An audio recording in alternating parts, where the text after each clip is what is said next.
Sa balitang pulis pa rin, mahigit sa 13 milyong pisong halaga ng shabu ang nasabat matapos na maaresto ang mag-live-in partner sa isang buy-bust operation sa Maynila. Nabatid na dati na ring nakulong dahil sa droga ang isa sa mga nahuling suspect. Jim Tejano sa balita. Hindi na nakapalagpa ang mag-live-in partner na ito. Makaraang maaresto sa ikinasang buy-bust operation ng MPD Barbosa Police Station Drug Enforcement Unit. Martes ng madaling araw, ang dalawa natulala na lang habang nag-iimbentaryo ang pulisya sa mga nasamsam na ebidensya. Aabot sa higit 13 milyong pisong halaga ng umanay shabu na pawang nakasilid pa sa mga tibag ang nasabat sa mga sospek. Itong dalawang suspect natin, si alias Saudi at si alias Lovely ay nahuli natin.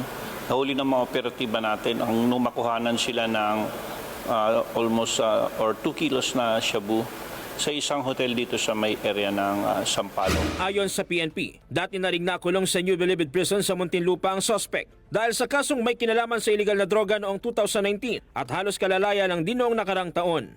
Posibleng miyembro umano ng malaking grupo ang naarestong sospek dahil sa laki ng nakuhang kontrabando sa kanya.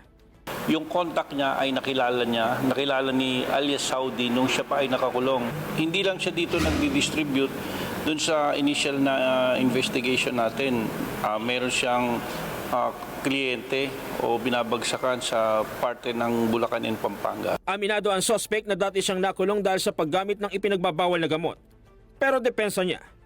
Sir, may nakuha sa inyo ng droga.